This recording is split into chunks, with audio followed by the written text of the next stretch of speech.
stand tall. We chose that topic because we felt that legal practitioners, Nigerians, and Nigeria as a country must have to stand out and learn to do things differently. Whether it be in tackling the economic challenges we face, the security challenges we face, or the political and leadership questions that Nigerians have to ask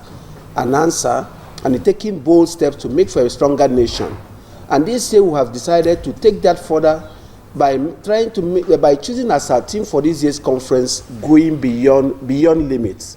Now, this may sound like a theme for a motivational talk, but at a time like this, when school children were abducted in numbers towards the end of last year, where there was threat by America to invade Nigeria, and where America has labeled Nigeria a country of particular concern, it is a time for us to go beyond limits, to go beyond our comfort zone. A call to action for lawyers and other members of the society to be part of finding solutions to Nigerian problems.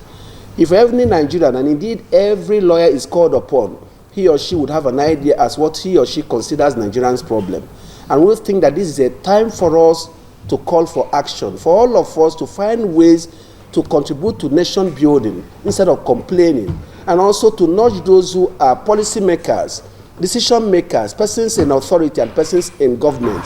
to go beyond mere platitudes, to go beyond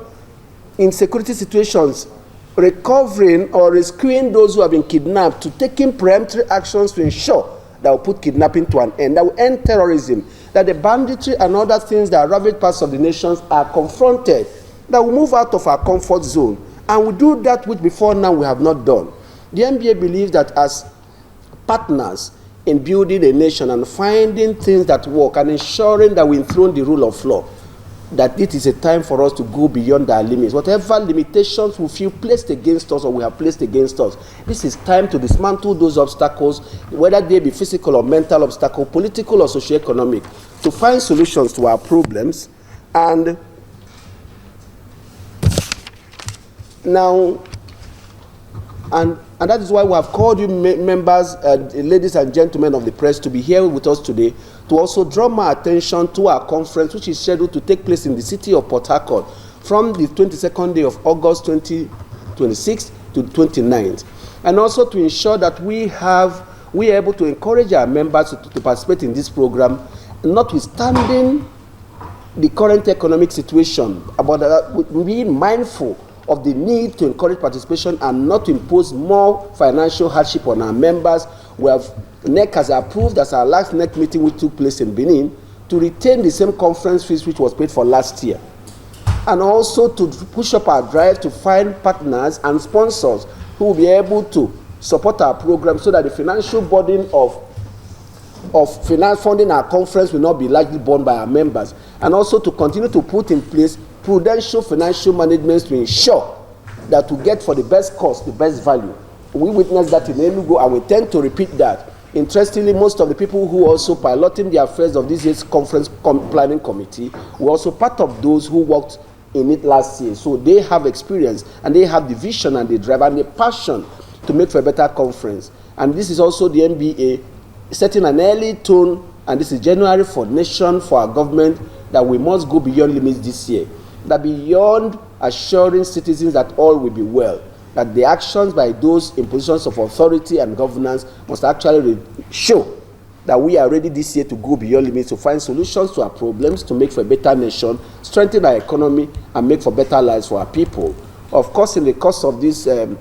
press briefing, questions may be asked, and I will not necessarily have to be the one to answer those questions. But if the questions are, if there's an insistence that I answer them, then I will. Otherwise, the conference planning committee chair and his team and the consultant will largely have to provide the answers to this program. That's also me wishing you a happy new year. And this is the first time I'm seeing most of us here today, and saying that we are grateful to God who has made us see this year and who has given us good health and life for us to be here. And to assure you that we'll continue to partner with you in the course of planning this conference, and of course in the course of planning of executing the conference. Even I will soon start the wind down to my handover, which will take place happily by God's grace on the 29th day of August at the end of the conference in Port Harcourt. Thank you so very much for all your support, for also giving us a platform to be able to reach out the larger society, and also for your participation in our last press conference which took place here in December, and to say that the NBA is very grateful, and that all of us must continue to work together and join hands together to work to build that Nigerian nation that all of us aspire to, that all of us in our own different hearts pray that God will give us. It is time human beings actually take responsibility. We have prayed enough, and God has given us the grace and the strength to make for a better nation. All of us must go beyond our limits this year to make for a better nation.